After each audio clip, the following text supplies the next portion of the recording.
I can teach you how to do a cartwheel just by telling you the biomechanics of a cartwheel. How successful would that be? I would say you're crazy. You're listening to Ignite the Frame. Fern McCracken is our guest today on the podcast, and she's a widely respected instructional designer, L&D leader, and facilitator.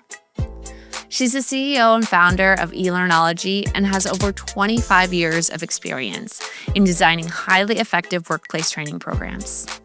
She helps organizations leverage technology to design effective workplace learning. Here at Atomic Spark, we've collaborated with Fern on multiple projects, and we're excited to sit down with her to talk about what makes learning experiences truly engaging, why internal training deserves more strategic thought, and how strong e-learning can make a real difference inside organizations. Let's talk. So we're here on the podcast with Fern McCracken. We worked together for several years, and it's great to have you on the podcast. Welcome.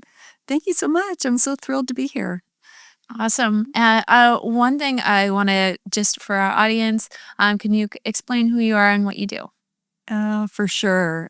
So I think for my entire career, I've been designing training and learning experiences, and it really began at the community college level. I was a professor and program coordinator for many years, working in the Faculty of Continuing Education. And I was responsible for a very diverse portfolio: travel and tourism, business, fitness leadership, and then eventually was tasked with developing a coaching program, a coaching diploma program. And that was a really unique program because it involved, forming partnerships with some local high-performance training centers and working with Olympic coaches. Yeah. So that was so cool because we were able to give our students in the coaching diploma program lab opportunities where they could take what they were learning in their classes, their theory classes, and apply them boots on the ground in these high-performance training centers alongside Olympic coaches. And, I learned a lot, being able to observe those Olympic coaches, and took that into my instructional design agency practice and helped many organizations develop certification programs that were across Canada and scaled some of them, from all four corners of our country. So, yeah. It's been a while since we worked together, but when we did, the attention to detail and knowing like how the learner learns, I'm sure it helped being around Olympic coaches and seeing that interaction and stuff too as well, right? Yeah, for sure. I learned a lot about how to design training as opposed to education. So in education, you're learning theories. In training, you're learning skills. And that is, I think, what is so important to recognize, because I think a lot of organizations approach training like education. Yes. And they do not design opportunities for their staff to learn skills, to be able to apply what they're learning in real practical situations and practice that. I mean, if I said to you, Steph, I can teach you how to do a cartwheel just by telling you the biomechanics of a cartwheel. How successful would that be? I would say you're crazy. Exactly. You don't know how Right. much I can fall down. Right. And so that simple cartwheel, we've learned that the first thing we need to do is make sure that you can, bear your entire weight of your body on your arms. Right? So that's step number one. And then step number two is that let's take this cartwheel and break it down into its pieces. So first, I would have you do handstands so that you can learn how to balance on your hands. And then, next we would get you to put your hands on the ground and maybe hop over an object with your legs in a cartwheel style. And then maybe we'd have you do a cartwheel against the wall where you can't fall over on your back. And, we progressively take you through that skill development. That's called scaffolding in education. Yes. And so that's the piece I think that's missing in a lot of corporate training. How does corporate training usually come about? There's a problem, right? Houston, we have a problem. Yeah. And then Houston in the organization says, okay, or we got to engineer a solution, right? And so they engineer the solution. And then, leadership says, okay, Fred, let's put together a PowerPoint and we're going to deliver this to all of the staff. Yeah. But telling doesn't equal understanding. No. And, we learned that with a cartwheel example. If you're needing to, train skills, then there needs to be that intentional instructional design that allows opportunities for those employees to practice what they're learning, to get really valuable feedback as they go. Yeah. And over time, develop the skills that they need to be confident and serve their customers well. Yeah. Well, and I even find, so way back in the day, I used to serve, and you had to take the training for the alcohol, like serving alcohol. Smart serve. Smart Yeah. serve, yes. And so you sit down at a computer and you click through all the things and you see this really old, terrible video that doesn't apply to you at all. It's like the 80s or whatever. Yes. And you go, this feels so out of touch. Right. And knowing that, and I know every company thinks we got to spend all of the marketing dollars externally, never internally. They get the bare bones. They get, this kind of works, so we'll just scrap something together and it's slightly an afterthought. Yeah.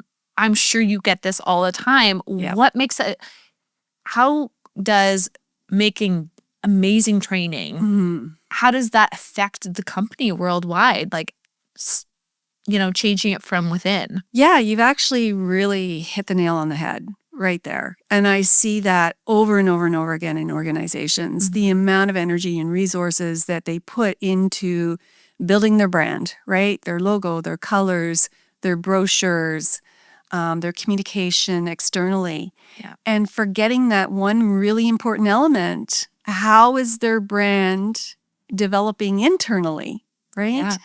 Yeah. So let's play that out.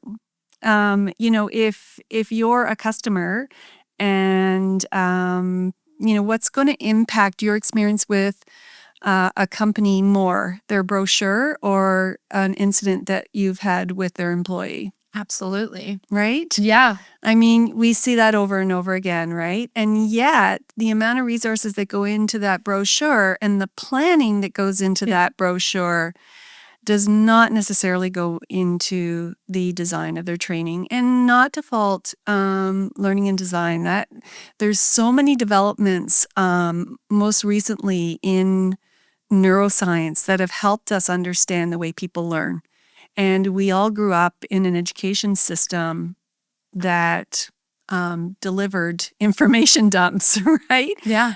You've been a college student as I, sitting in a lecture hall of 300 people, right? Yeah. And the professor stands at the front of the room, and really those systems, kind of weeded out the people that didn't know how to learn on their own independently, because the learning process is not necessarily designed for you. And so with the advancements in neuroscience, we now know what makes effective adult education. And certainly, as I said before, telling does not equal understanding, that the training needs to be designed purposely. But in addition to the design of the actual training, we also need to look at the bigger picture. So the bigger picture is, what systems do you have in place to support that training? So when I go into organizations, and one of the things that I do is develop national certification programs.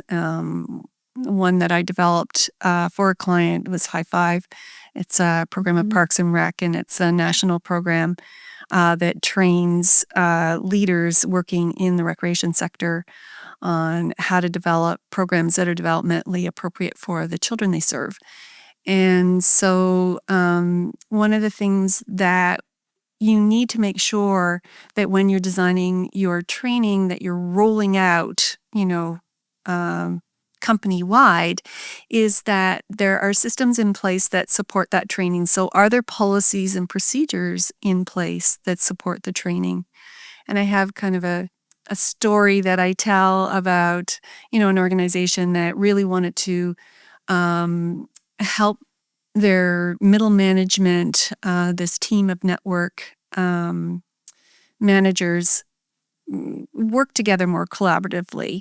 They were responsible each for a geographic area, and within their area, there were unique things that occurred that they needed to create processes for, and it would be really beneficial if they shared those processes with their peers, right? Right. And so they planned and put a lot of resources into taking these managers away to a retreat and doing all of these team building exercises with them.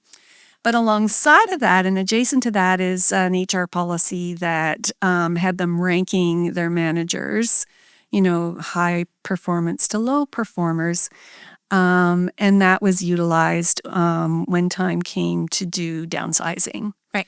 So, you need to take a look at how are you setting up your systems to encourage and support the behavior that you want to see. Because certainly if I'm going to get ranked lower and I'm sharing, if I'm a high performer and I'm sharing all of my great wisdom with my peers, now that could put me lower on the ranking. Right. And I could be putting myself out of a job. So you need to look at what kind of behaviors are your systems driving, and are they aligned with your training messages? Yeah. Right? Yeah. And the other thing, is making sure that you're walking the talk. So leadership, if they're training on inclusion, are actually, modeling that behavior in their practices and the culture that they're developing within their organization. The next thing that needs to be in that system of training is measurement. And, when you say, hey, Houston, we've got a problem, in addition to designing, a solution for that, they also need to design how are we going to measure whether the training works or not. For sure. Right? And you don't know what is what you want the outcome to be. How do you know you're successful at it, right? Exactly, yes. And so, once you have a tool that you can use, and whether that's a job aid and an observation tool, or it can be, fairly simple or more elaborate in terms of a tool that's, been scientifically validated. Once you have that tool, you can then do baseline. So we test and measure before we do training, and then we test and measure after training. And there's lots of things that you can use. There's lots of things that you can use in terms of measuring whether or not you're having an impact with your training. But it's one of the things that is often left off the table. And I think that circles back to what we were originally talking about, is the amount of planning and strategy and design that's put into their internal training is lacking. Yeah. Yeah. Well, and your employees are the ones that are representing your brand wherever they go when they're interacting with any clients or customers. Yeah. So why not empower them? And why not, if it is possible to do online training, you spend all this money having a one-on-one trainer on a new recruit. And let's say it's something like retail where there's a lot of high turnover. Yes. You're doing it again and again and again. Yes. And you're not accounting for the fact that you've got to pay this trainer more.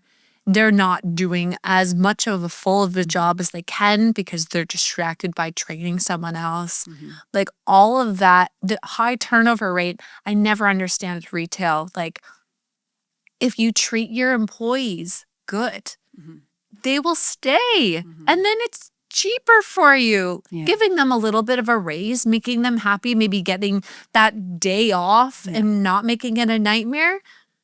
I had, this was way back when, but my husband was in retail, and his boss thought that this is just how retail is. You don't get to choose your hours, and you don't get many hours. And that's just the way it is. But there's such a high turnover rate there. And what do you think? People are going to stay there for 12 hours a week? No, people can't live off of that, right? It's so true. When we take a look at the onboarding experience that's provided in most organizations, it's a last minute thought as the new employee is walking in the door, especially in those high transition sectors, right? Yeah. And so what often happens is it's like, oh, Sarah's going to help teach you the ropes, right? Yeah. And, that's problematic in two ways. So many ways. Right? Yes. First, Sarah might be a high performer. The leadership thinks, oh, Sarah's so great at her job. She'd be perfect to mentor the new person. But really, when you think about it, mentoring and teaching is a totally different skill set. Absolutely. And what Sarah's good at is her job, but it doesn't necessarily mean she's good at mentoring or teaching. So there's Sarah, who is now mentoring and teaching a new person without having the training on how to mentor and teach a new person. Yes. Or any kind of formalized training process that she's been provided with and resources. And then that becomes problematic as well because the new person who's coming in and all excited about their job is thinking, oh, I can't wait. And they may be, very experienced and very knowledgeable, but the one thing that they're not knowledgeable about is that organization's practices, right? Their systems, who's who do they call? And those are the things that stop them, hourly, the first couple of weeks that they're working. So, what does that look like? That means that new person is there trying their best to implement their knowledge and their skills, but they're hung up on, I don't know who to call. I don't know what the process is for this. Yeah. And they're constantly asking Sarah. And I don't know about you, but nobody likes bugging someone 20, times a day on how to do something. You want to feel useful and you want to feel like you're contributing meaningfully to that company, and having to rely on Sarah for every single problem that you come across is not ideal. So having some on-demand content, especially now with the technology that we have and the ability to be able to share, and demonstrate how-to videos. Yes. Right? Yeah. Those can all be prepared in advance. So take Sarah and video her doing what she does best, and allow that newcomer that's coming in to be able to access a whole variety of videos on, how to do all of those very simple things that don't require, a lot of knowledge. You just need to know what the system is in that organization. For sure. And then you always get, new employees coming in, and maybe they did it wrong, and so they're getting in trouble, but it's not their fault, right? It's not their fault that no one told me X, Y, or Z. And so that's why I keep doing it, because, or maybe Sarah doesn't like confrontation. So she's just going to fix the mistakes. Yes. And she's not going to tell her, hey, actually, you can't be doing this, right? Yeah. And so you have to set that expectation and have clear, not chaotic ways. And so you need to sit down with someone like yourself and actually think through how you're going to present this information. Because I know, when you come to a new job, there's a lot of information all in one day, all in one onslaught. Do you think they're going to remember all of that? No. So they're going to have to find some ways online, perhaps, of finding ways that they can go back to this information and help themselves remember it as well, too. Yeah, and you raise a really good point. And I think this is where smaller businesses that don't have huge HR departments or L&D departments. Yeah. Like if you have an L&D department, you have a resource on staff that has been trained in instructional design, and you can leverage that. But often companies that are smaller don't have full HR departments or L&D departments for sure. But know that that's something you can always, source to come in and help you with. And once it's set up, then, you have it ongoing. And it's a really important piece because, that mistake environment that you were describing is a culture problem. For sure. And you really want to try and design a system that allows for a growth mindset culture to evolve, right? Yeah. So, typically what organizations do is they throw that new employee right into the fire. They're working automatically with clients. They're standing at the cash, not knowing how to do a return. I know I've been taught the basics, but every single person that has come up here has had this special thing that I just don't know how to do, right? Yeah. And so having a formal training process where they can learn how to do that. You can create simulations online really easily, especially with something like learning how to use a cash system or a point of sale system. So that can be done in a simulation style, very similar to what we do with airline pilots, right? We wouldn't let an airline pilot fly a plane their first time and learn on the fly, literally, right? Yeah. We get them in simulators, and they have to do hundreds of hours in simulation before they're allowed to be in the cockpit, right? And the same thing, before we put them in front of our clients, we want to put them in situations where they can make mistakes, because that's how they learn. Right? Yes. You want them to make mistakes and have the support to understand, how the mistake was made, to view that mistake as a learning opportunity, and to reinforce that growth mindset culture, and to have a supportive environment in terms of the other staff that are very supportive in fostering their growth, and then they're coming into that cash situation feeling confident and not stressed. Yes. And that's where, if you're not doing that, you get burnout and attrition in terms of not being able to keep staff on. And if you have that solid training and they're not stressed and something does go wrong, they have more headspace to think about, what do I do now? Yeah. Let me think about my training. Okay, I've been prepared for this situation, right? And then it's all feels very seamless to the customer, the client, right? Absolutely.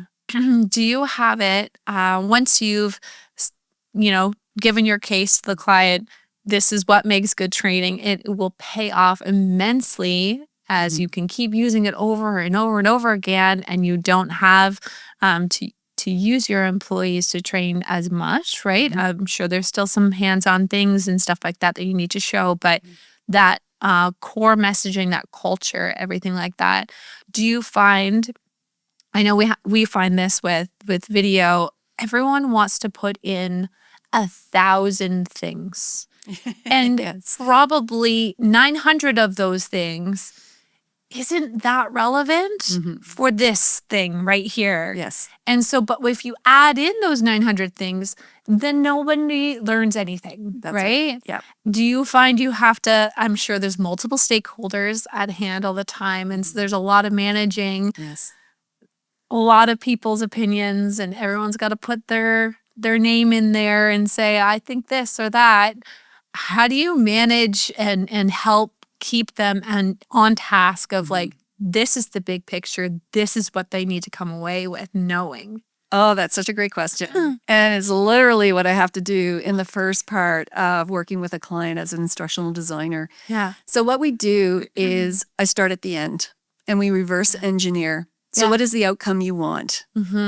What are the behaviors you want to see? Not what do you want them to know, what do you want them to be able to do? Right. And we start there, and that's where we build our learning outcomes. Okay, so if you want them to be able to do this, what do they need to have to practice in order to be able to do that? Right. So now we're building in the learning exercises that are required, and how much practice are they going to need, and how are they going to practice that? Can they practice that through a simulator? Can they practice that online? Or is that practice that needs to be done in person? And depending on the content, that will differ, right? So if you're training a skill like, point of sale purchase or, a pilot, we can use simulators, right? Yes. But if it's more customer service, sometimes you can do some of that through scenario building, but eventually some of that may need to be done in person with some coaching and feedback, right? And so you build your system backwards. And you design those training exercises. First, it might be a simulator, then it might be working with a coach. And then I get to the point where I say, and so what knowledge do they need to know? Absolutely need to know. Yeah. If they're a barista and they're learning how to make coffee, they don't need to know the history of the coffee bean. Yes. Right? Oh, goodness. Takes me back to school. Right. That's the difference between education and training. For sure. Right. So you want to keep it focused and concise because, time, the amount of time invested in training is important. If you are investing in video production or e-learning, there's a cost to that. You want to make sure that you're keeping it streamlined and keeping your budget down. When you start adding all of that content that's not pertinent to the learning outcome, then you get what I call a scope creep and budget creep all at the same time. No, all about that. Yeah. I want to talk a little bit about AI. Okay. And how it's kind of affected some of your processes and stuff like that. Yes, I've been having a lot of fun with AI. Yeah. And I think it can be so powerful in terms of helping reduce development time, particularly in e-learning. And I'm playing around with it now in the creative side. It still has a little way to come in terms of, creating imagery. But in the instructional design phase, it can 10 times, the development time in terms of efficiency. So one of the ways that I like to use it really creatively is designing the script or writing the script. I do use it for planning out learning outcomes, but the learning outcomes, you need to prompt it correctly to do that. Yeah. Yeah. And so there's still that human in the loop element that is really required. Yeah. I think if you don't have an instructional design background, having some prompts that will provide that instructional design framework is really helpful, because otherwise you end up getting that what I would call AI slop, which is another information dump, which is what we're, talking about today. Yes. In terms of trying to avoid, right? Yes. But where it's really super helpful is with the script writing, because you can give it a prompt that you want the script to be conversational. And that's really important in an e-learning. Oftentimes, I think people take the same approach as writing a manual. And Yes. And then they're always asking me, how do we make our training more engaging? Well, the number one way is to not write it as a manual, to write it as a conversation. Because when you're in the classroom, you're having a conversation with your instructor. Your instructor is looking you in the eye. They're talking directly to you. And your script should read that way as well in an e-learning course. And so using AI to help make your script conversational, make it resonate with your audience is something that it does really well. The other way that I use it with script writing is oftentimes we need to make our training accessible to different learning difficulties. So you may have, learners within your audience that English is a second language, right, or learners with dyslexia or neurodiversity. And, you need to make sure that you're designing your training to make it accessible for them. And one of the ways to do that is to use what we call universal design. and writing your script as marketers do. Imagine that. Imagine that. As marketers do, to make sure that it's suitable for all audiences. And so what we do is we tell AI, write this at a grade 6 reading and comprehension level. And that takes care of a lot of those, accessibility needs. And it can really do a phenomenal job of that. And so quickly, within seconds. It's crazy. Yeah. Within I seconds. definitely think that the script writing and the writing in general with it is gotten very good. Yeah. Video still needs a little bit. Yes. But yeah, it's definitely getting there. How do you find when you do use video in your e-learning? How do you approach it, and what makes a video for training engaging to the learner? Yes, I'm so glad you asked that, because a lot of times I'll get a client and they'll say, "Oh, we don't need video. We have a marketing video that we can put in the training." And I'm like, marketing videos are amazing, but not necessarily a good teaching tool. Yeah, for a different purpose. It's for a different purpose, exactly. And as much thought and care that went into that marketing video needs to go into the training video. There's a number of things that need to be considered when you're designing video for training. It's such a powerful medium, and not enough people use it in training. I truly believe that. First of all, it's a powerful medium for demonstrating skills. Yeah. Right? And you can slow it down and show it in slow motion. In sport, we use it all the time. We would film our athletes and show them, especially in gymnastics, where you're teaching very high, complex, fast skills. Yeah. You had an athlete that's tumbling and they're doing a round up, back handspring, back layout, and full in, back out, whatever. And you're trying to slow that down and show them you're opening up too early. And that's why you're getting the over rotation, or you're opening up too late, and that's that's a problem while you're landing on your face, right? Yes. So, we can use video to demonstrate so effectively. And, what's that saying? A picture's worth 1,000 words. Yeah. And it's far more engaging. The other reason I love video is because it trains us in some of those other areas of communication that are nonverbal. So oftentimes I think we rely way too heavily on the written word to train. Yes. And to communicate. And, video has that powerful example of showing body language and tone of voice that are so important. If you are training customer service, or you're training anything that requires EQ skills, then, videos can be very powerful. I think it is also a missed opportunity in a lot of organizations in terms of using it for onboarding, or having it as, I think we talked earlier, a repository of on-demand content that can be from leadership. Here's a great way that leadership can have a chance to connect with some of their employees. If they're a big organization, they may not get that face-to-face contact on a daily basis, or even a monthly basis in some organizations, depending on how large they are.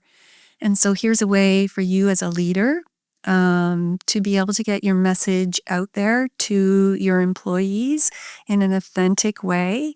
Yeah. And if it's done well and you're comfortable in front of the camera, it can be so powerful. It can be really effective at communicating your company's mission and purpose, and inspire those that you're leading to follow you and really take on, that purposeful, meaningful mandate that your company is moving forward with.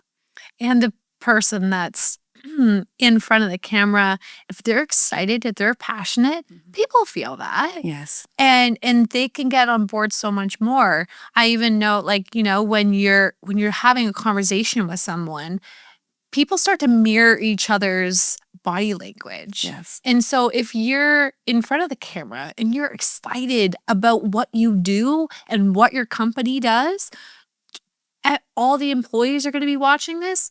Well, that's exciting, right? Yeah. That they're not like, oh, well, anything to make a buck. Like, Right. if you're excited about what you do and you think you're making a difference, don't you think that everyone at your company is going to get really excited? Yeah. It all starts from the top, right? Absolutely. And more importantly, that translates to your customer. Absolutely. How many times have you gone into a coffee shop and, the waiter comes out to wait on you and you can tell immediately whether they love working for that company, whether they're excited about serving you, Yeah. or whether they're putting in the time, Yeah. right? Absolutely. You can definitely see when someone's already out to lunch Yes. and like just waiting for the next thing so that they can get the heck out of there, right? Yeah. And you always, as a leader in a company, you want to foster that excitement and growth, and you can do that very well in video and affect so many people with just having an hour or two of your time in front of a camera, right? It can have a lasting impact for quite some time as long as you are using that video, right? Obviously it would get outdated at some points, but you can get people to play it for all the new employees, and depending on how big of a company you are, it can make a huge impact. Yeah, absolutely. On the video side of things, just because, of course, I'm always interested on video topics, does production quality really matter? Does it impact the way the learner learns in a lot of ways? Absolutely. It needs to be filmed with the intent of instructional design rather than marketing. As we alluded to earlier, there's a process for filming instruction, and it's shorter bites.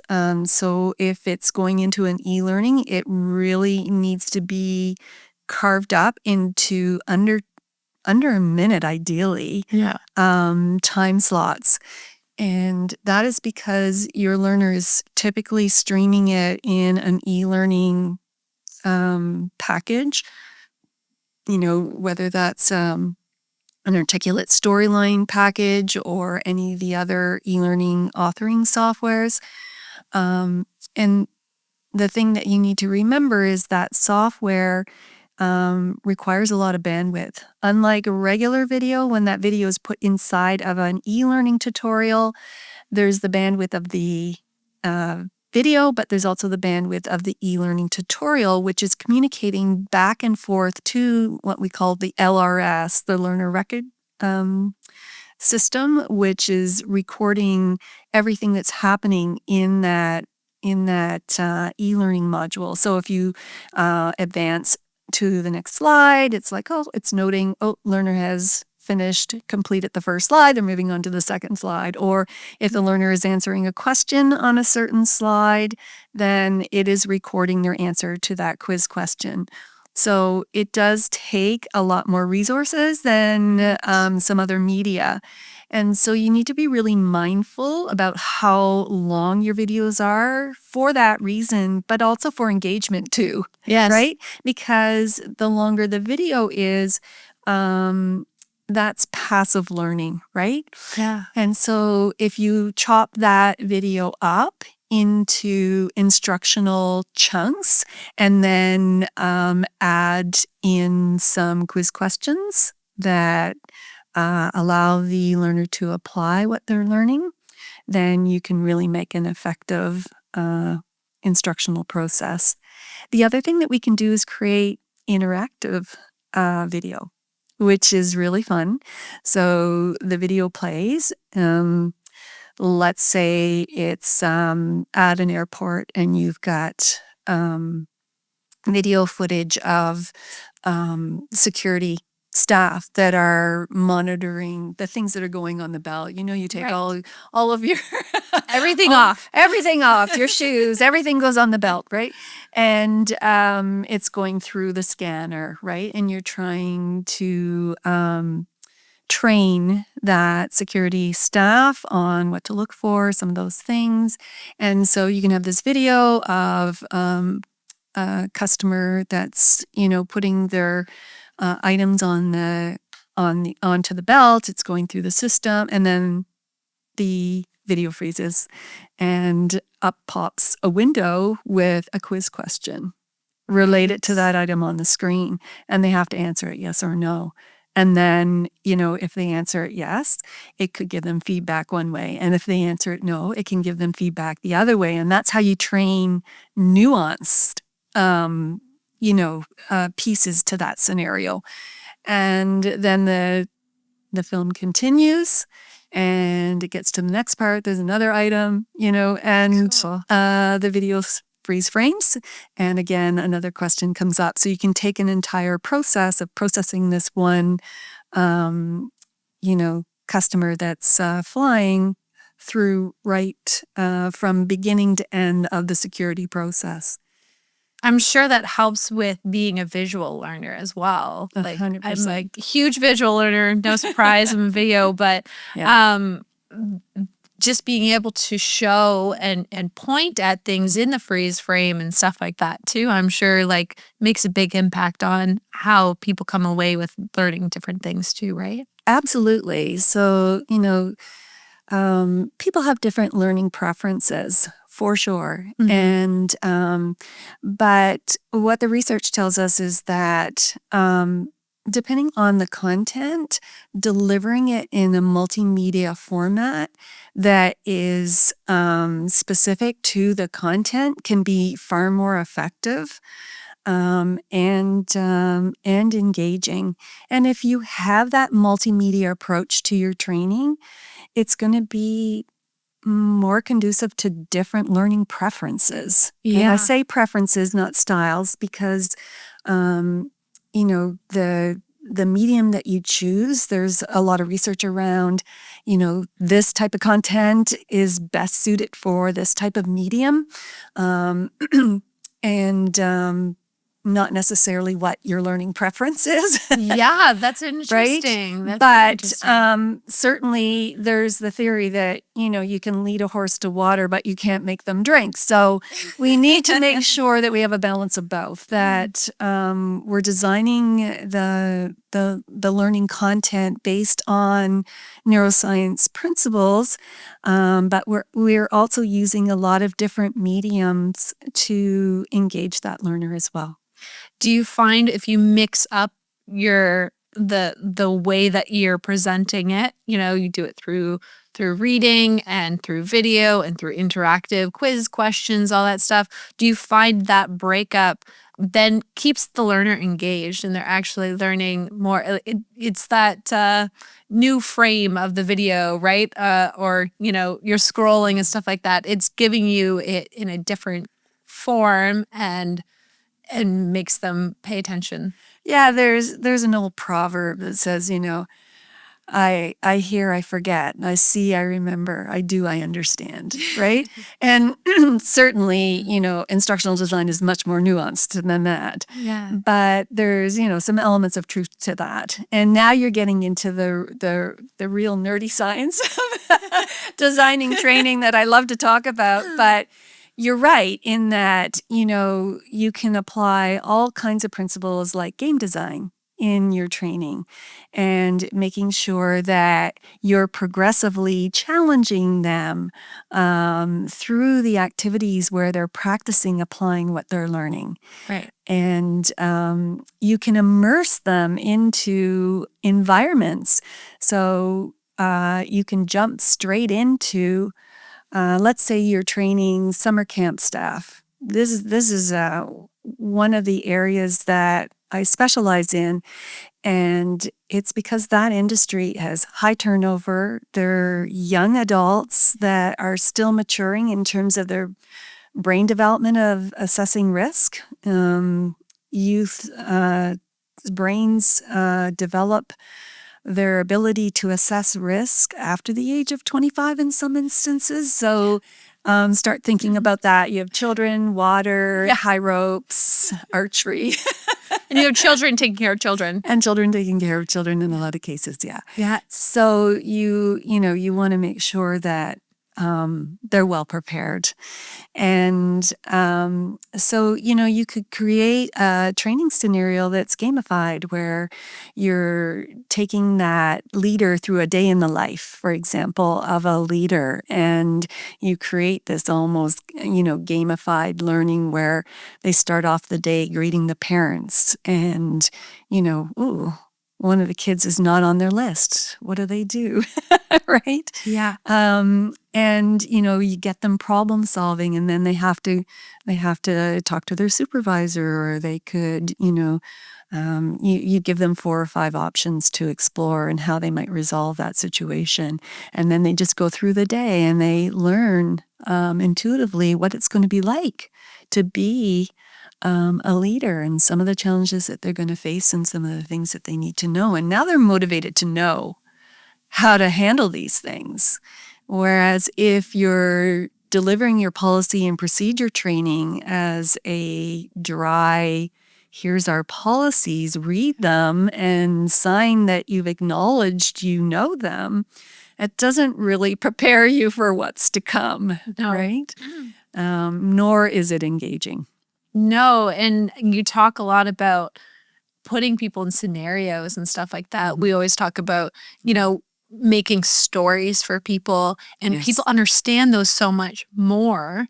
And I'm sure it even helps them if you put them in scenarios. It makes them be able to ask questions that are relevant before they're put in that situation as well, when you put them in that training scenario as well, right? And absolutely, you just raised the one word that I talk about so much in terms of engagement. So when people say to me, what's the number one thing that makes a training engaging? And it's relevance. Yeah. How does this training going to help me? Yeah. Right? So if you think of that 16-year-old, they're not really interested in your policies and procedures. No. Right? No. But they are interested in knowing, if a child's in this situation, what do I do? Yeah. Right? If 2 children are arguing, how do I handle that? Yeah. Okay, so now you have my attention, right? Yeah. And that's where scenario building can be so powerful. What is one mindset shift that you would want for leaders when it comes to their approach to training? I'm sure even so, like, you have to iterate the same information in different forms as well, I'm guessing. But what is one thing that you always have to remind potentially your clients of? Think about training this way. What is that one mindset shift that you would think? Wow, I have to reduce it to one. Okay. It can be more than one. That's fine. No, I think having a systems approach to training. Yeah. And taking on training as a science. Because really, they take on marketing as a science, right? Look at the amount of effort that goes into the data that they collect. They're analyzing the data. How effective was this? Yeah. None of that is typically done for training. That's crazy, eh? I know. Wow. And so, taking a systems approach to training, utilizing instructional design principles, and rethinking how their silos are arranged in their organization. So when I say silos, I mean you have typically training and development falls under the HR department, and that makes a lot of sense. But based on the conversation you and I just had, wouldn't it make a lot of sense too for the marketing department or marketing and communications department to have a bit of a mandate for developing the training as well and supporting that HR department and that lonely L&D, if they even have the advantage of having an L&D person on staff. And that's one of the things that I see so frequently is the expectation that this one lonely L&D person or Fred that they're getting to do the PowerPoint has the expertise to deliver the outcomes that the company is really looking for in terms of training expectations. Yeah. So when I look at my instructional design firm, we have so many levels of expertise. We have instructional designers. We have animators. We have game designers. We have video production companies with a whole team of people with different expertise in sound design, in lighting, in filming, in directing, right? Yeah. And when you layer all of those expertise together that are required to make a really engaging training program, you quickly realize that that poor L&D individual, Oh, goodness, there's no yes. way you can expect one person to have all of those skill sets.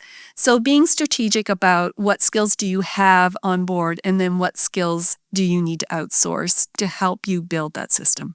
Yeah.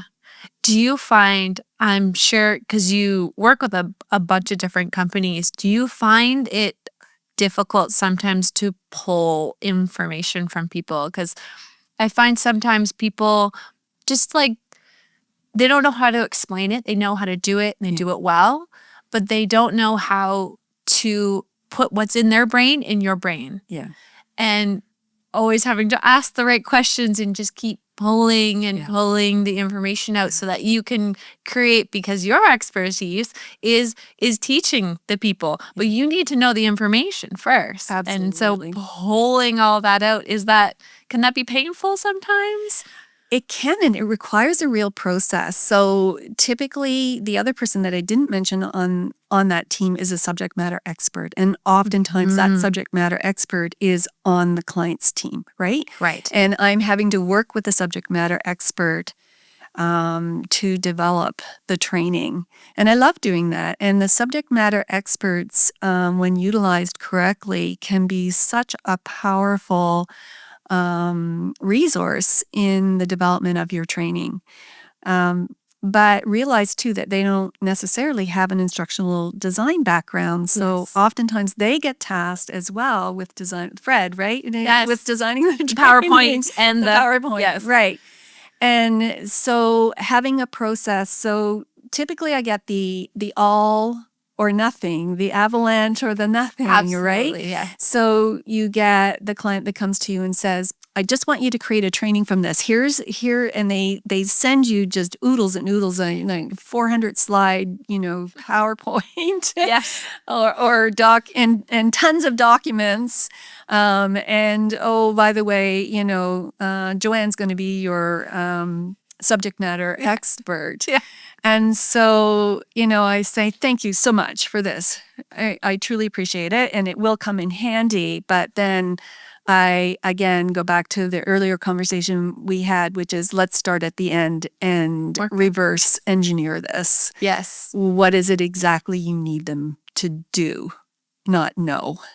And now we're going to work through systematically that process of designing the training, and that weeds out a lot of those documents. Yes.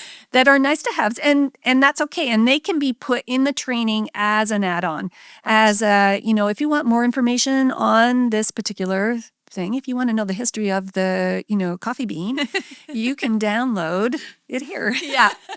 Yeah. Right? And the learners that are like, I really am not interested in that, can move forward. Yeah.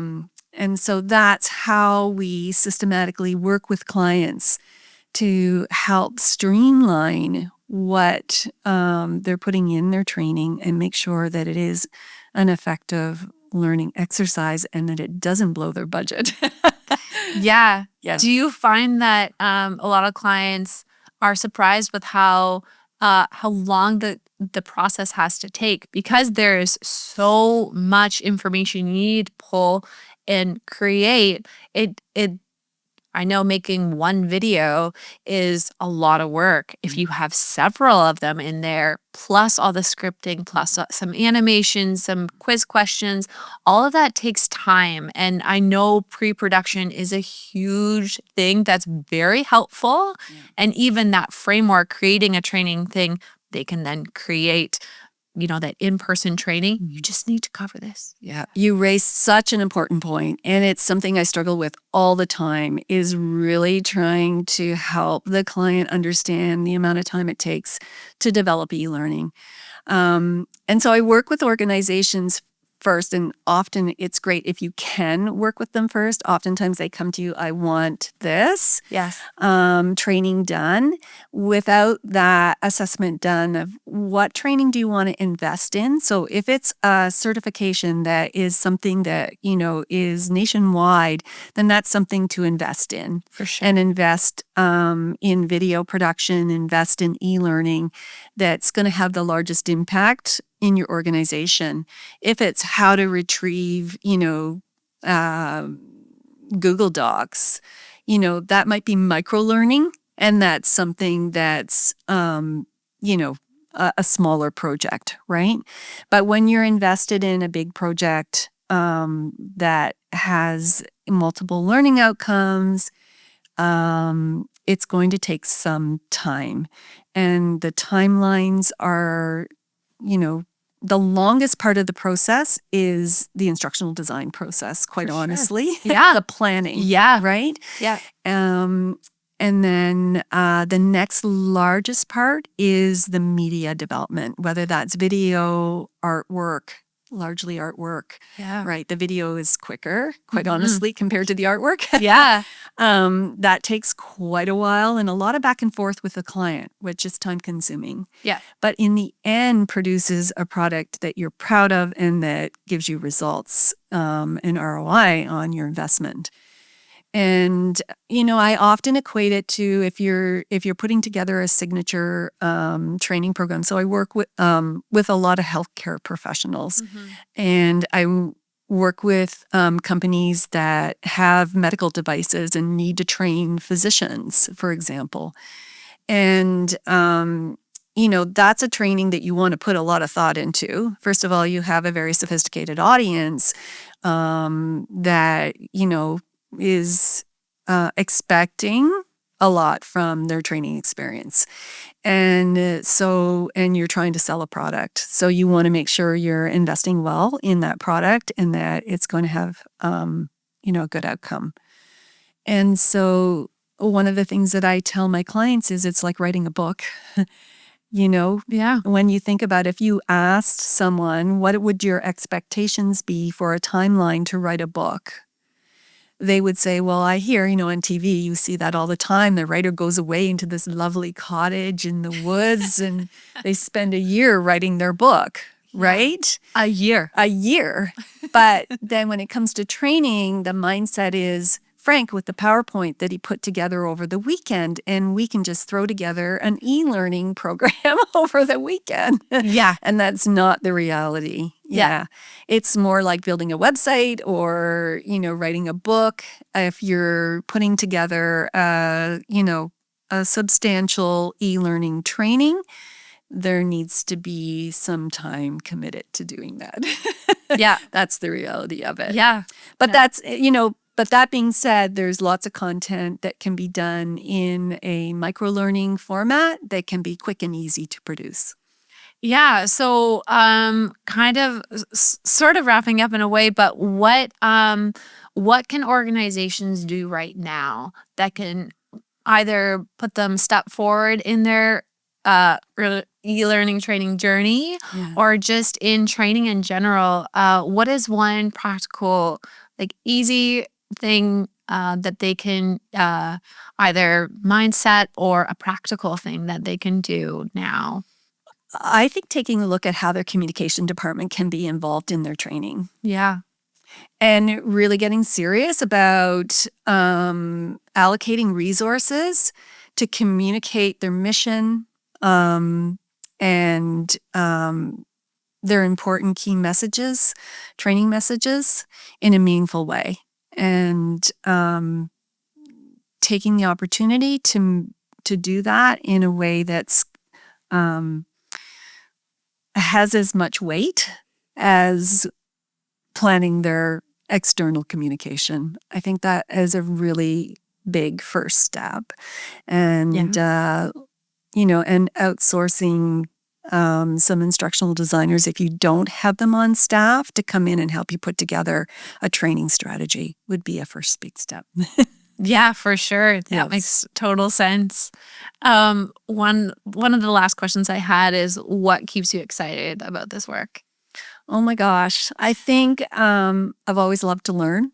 In fact, I was just telling someone yesterday, if I wasn't having to work in my company daily, that I'd love to go back to college and university and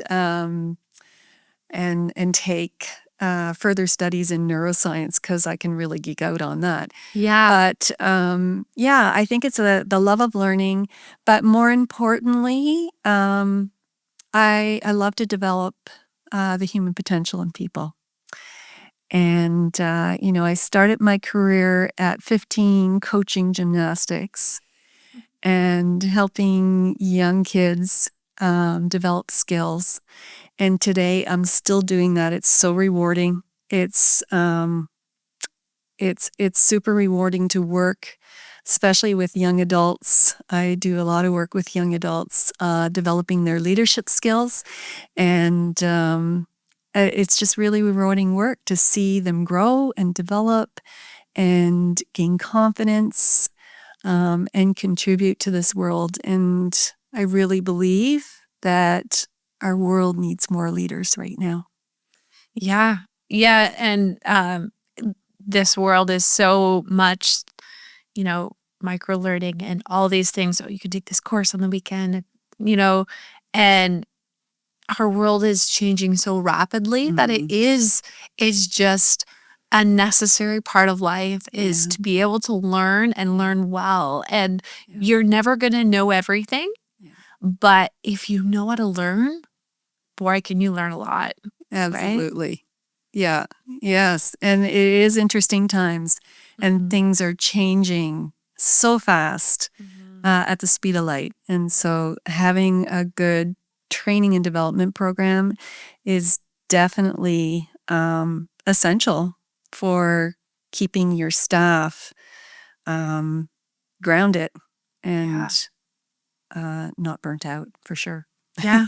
Well, thank you so much for having this conversation. It was really interesting. I so enjoyed it. Thank you. Thanks. Thanks for listening to our conversation today on Ignite the Frame. We'd love it if you'd follow and give us a rating. Ignite the Frame was produced by Atomic Spark, your video partner.